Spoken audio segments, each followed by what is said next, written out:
Vendredi 28 juillet, bonsoir, bienvenue pour ce nouveau rendez-vous avec l'actualité locale. Au sommaire, nous parlerons du Secret de la Lance. Le spectacle lancé il y a 13 ans continue d'attirer de nombreux spectateurs au Puy du Fou. Nous irons ce soir dans les coulisses d'une représentation. La Vendée, toujours en tête du classement du nombre de campings avec plus de 300 références. Les propriétaires redoublent d'imagination pour attirer les touristes. Exemple dans 2 d'entre eux. Et puis, cet anniversaire, les Joyeux Vendéens fêtent leurs 60 ans. Créée en 1963, l'association sauvegarde au travers de ses spectacles le patrimoine du bocage vendéen à travers les musiques, les chants et les danses. Mais d'abord, direction les Épaisses, les allées du Puy du Fou fourmillent de visiteurs venus découvrir les animations du Grand Parc. Parmi eux, le Secret de la Lance. Le spectacle se déroule en pleine gare de Cent Ans et fait partie des représentations les plus connues du parc. Alors aujourd'hui, nous vous proposons de découvrir l'envers du décor. C'est avec Alexandre Lenaour. Allez, c'est parti!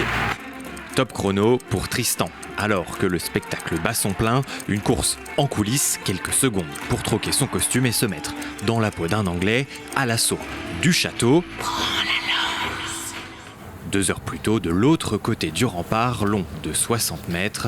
Donc pour toi, tu fais ton coupé-gorge, t'avances bien. Dernier réglage de mise en scène pour les 10 combattants. Regarde, attends-le pour que ça passe juste. Répéter chaque scène et peaufiner sans cesse chaque mouvement. Pour Tristan, c'est un rôle qui recule beaucoup pendant toutes ses attaques, donc c'est un peu plus technique, on a souvent tendance à attaquer en avançant, et là pour lui c'est tout l'inverse, que mon rôle avance en avant-scène, et lui il va falloir qu'il vienne m'attaquer, et dès qu'il m'attaque il va falloir qu'il recule très vite. Arrivé comme saisonnier il y a 15 ans, Cyril n'a depuis plus quitté le parc. Au fil du temps, son rôle s'est aussi mué en encadrant la partie combat et cascade, celle où évolue Tristan depuis 2 saisons. Un petit peu par hasard en fait, j'ai passé les castings, puis je me suis retrouvé à être pris. Cyril m'a pris parce que du coup il participe au casting. Moi je fais pas des saisons entières, je fais juste les petites saisons, mi-juin, juillet, août, et après je retourne à l'école parce que je suis encore étudiant. Là on a 3 spectacles aujourd'hui, on va avoir 2 rôles pour Tristan, il va avoir 2 rôles différents dans la journée. Demain il en aura sûrement un autre, et en fait on change tous les jours pour essayer d'éviter la routine. Impossible cependant de manquer la routine de la rase, la remise à zéro dans le jargon Puy-Follet, séquence millimétrée où chaque détail a son importance. Vu qu'hier il n'a pas fait beau, tous les drapeaux ont été mis à laver. Les matins quand c'est comme ça, il faut tout réinstaller. Il y a toujours les mêmes accessoires à installer, pareil. Les éléments de cascade aussi, où il faut vraiment être vigilant. Et pas question de passer à côté d'un élément du On va le spectacle. mettre juste après. C'est tout bon, il nous restera juste le poteau après. Et puis parfait, on va déjà aller recocher ça. Presque 1 heure de mise en place avant l'effervescence en coulisses. Reste à ne pas tout dévoiler des arcanes d'un show qui reste parmi les plus emblématiques du Puy du Fou. Dans le département, la population est bonne élève en matière d'économie d'eau. Les Vendéens consomment entre 30 et 40% d'eau en moins chaque année par rapport au reste des Français. Et malgré tout, Vendéo veut poursuivre ses efforts, alors la société propose des campagnes d'information sur le littoral vendéen. C'est tourné vers toutes les personnes qui sont présentes sur le littoral, mais de fait c'est principalement des touristes qui viennent. Alors ils peuvent venir, parfois c'est des touristes intra-vendéens ou intra-régionaux, et puis plus globalement des touristes français, quelques étrangers, mais c'est plus rare. Et c'est eux qui viennent et qui, de par leur nombre, vont apporter des consommations d'eau importantes. Donc il y en a un certain nombre qui font déjà attention à leur consommation. Il y a des structures touristiques qui sont déjà bien engagées aussi du point de vue des économies d'eau, mais on souhaite aller plus loin et faire gagner du temps de douche, du temps de consommation d'eau, pour venir réduire très légèrement ses consommations pour ne plus avoir de difficultés en été sur ses consommations d'eau. Comment attirer plus de touristes dans son camping? Une clientèle nombreuse. L'an dernier encore, 281 000 touristes dormaient chaque nuit dans le département pendant la très haute saison. Alors à chacun sa méthode pour séduire les vacanciers. Certains misent sur la quantité d'animation, d'autres mettent l'accent sur le repos et la nature. 2 salles, 2 ambiances donc que vous propose de découvrir Alix Lanos. Juste avant l'apéro-jeu, c'est le Color Run dans ce camping de Saint-Hilaire-de-Riez, tout récemment classé 5 étoiles. Activités physiques, chansons, danse, ici les animations s'enchaînent toute la journée et c'est bien ce que les vacanciers sont venus chercher. Ils viennent surtout chercher un petit peu de rêve qu'on essaie de leur offrir, comme vous avez pu voir. Et puis de la détente, profiter de la plage, profiter de la piscine, des jeux, les animations. On va pouvoir former les 5 équipes. Jeux de piste, toboggan, salle de jeu et même un espace plage.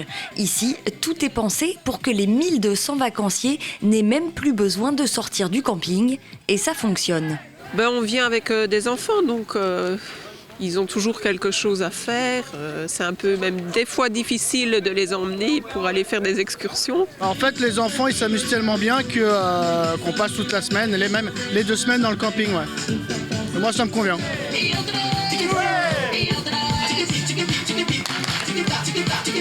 À l'autre bout du département, du côté de Mervan, c'est une toute autre ambiance. Au camping de la Grande Pérure, niché au cœur de la forêt, pas de restauration ni de piscine, aucune animation si ce n'est la visite de la ferme voisine. Les vacances s'organisent sur un tout autre rythme qui convient parfaitement à Maloé, qui est ici en colonie. Franchement, c'est super. On n'a pas trop de voisins, donc c'est plutôt assez calme. Et même s'il n'y a pas des animations tout le temps, franchement, c'est bien. Des vacances au calme, au plus près de la nature, c'était l'ambition affichée d'Emeric quand il a repris cette aire naturelle de camping il y a 2 ans. Il y a 25 emplacements. Donc logiquement, on peut monter jusqu'à 70-80 personnes. Mais l'idée, c'est pas que ce soit non plus archi plein, parce que pour que les gens passent un agréable séjour. On est loin de la route, il n'y a pas de pollution lumineuse, on est entouré de forêts, abordable pour tout le monde. On peut venir en vacances en toute simplicité, avec juste des emplacements et de l'électricité. Musique et activités à longueur de journée ou chant des oiseaux en lisière de forêt, et chacun son choix. Il y en a en tout cas pour tous les goûts et toutes les bourses pour découvrir la Vendée, chacun à sa façon. Un anniversaire à présent, celui des Joyeux Vendéens. Créé en 1963, l'association a donné sa première représentation le 15 septembre cette année-là. À l'époque, 8 couples et un musicien partageaient la scène. 60 ans plus tard, 120 adhérents font partie de la troupe. Les Joyeux Vendéens arrivent même à transmettre cette passion aux plus jeunes. Colline Davy vous raconte leur histoire. Est-ce que quelqu'un de vous peut aller remettre le haut là-bas pour voir si ça marche bien? Dernier préparatif pour un spectacle un peu spécial.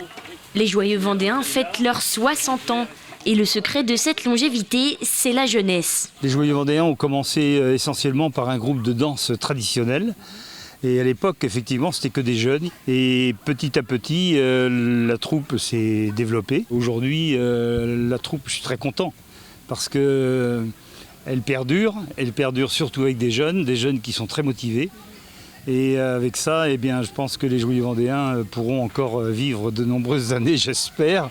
Attends, faut couper un nouveau bout. Passe de l'autre côté. Les Joyeux Vendéens, c'est une affaire de famille pour beaucoup et pour d'autres, c'est l'occasion de s'en créer une nouvelle. Mon grand-père, ma grand-mère, au début c'était de la danse, ensuite ils allaient sur l'instrumental, après c'était mes parents et puis en fait depuis tout petit je baignais dans les Joyeux Vendéens. C'est vraiment une affaire de famille en quelque sorte parce que il y a quasiment toute ma famille, donc j'ai commencé très tôt. Mon papy, mes parents, depuis très longtemps, ils sont dans les Joyeux Vendéens. Mes voisins, ils faisaient des Joyeux Vendéens et j'allais les voir en spectacle et ça m'a donné envie d'y aller et du coup, je les ai rejoints. Quand je suis arrivée dans le groupe, je me suis dit mais il y a autant de jeunes, c'est fou. Moi, je pensais qu'il y aurait que des vieux et tout ça, les gens vont se moquer de moi, mais pas du tout. Et en fait, ça crée une grande famille et c'est ça qui est trop bien. Afin d'attirer ces jeunes recrues, l'association a trouvé sa propre technique. Depuis 23 ans, elle propose une école de musique spécialisée dans les instruments traditionnels. Elle peut aussi compter sur la Trad Academy, ouverte dès 6 ans. C'est comme une petite école d'apprentissage pour la découverte d'ateliers, ateliers culinaires, ateliers bricolage, visite de musées sur des traditions.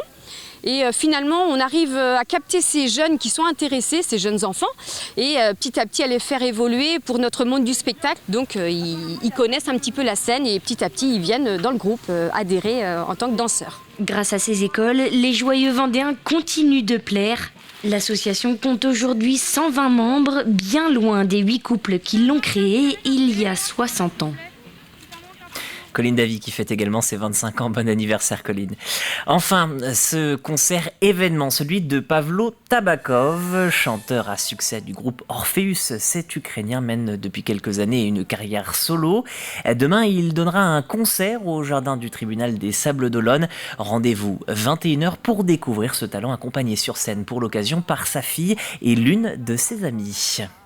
Et cette grand problème pour les artistes, pour les gens qui travaillent en culture, parce qu'on n'a pas beaucoup de vrais concerts, on n'a pas beaucoup de shows, on n'a pas beaucoup rien. De temps en temps, le concert est juste gratuit pour les soldats, pour le combat. C'est beaucoup d'émotions d'être ici et chanter pour les gens en France, en français, en ukrainien, en anglais.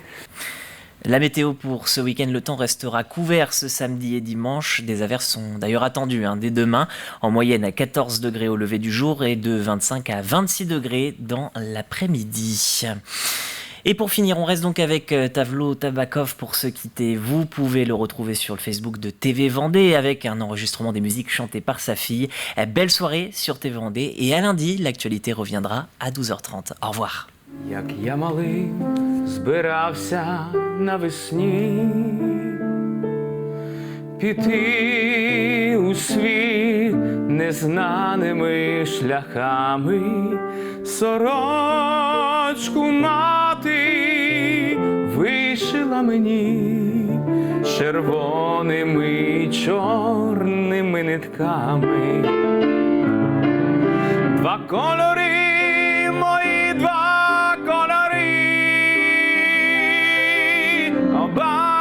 на полотні, в душі моїй оба, два кольори.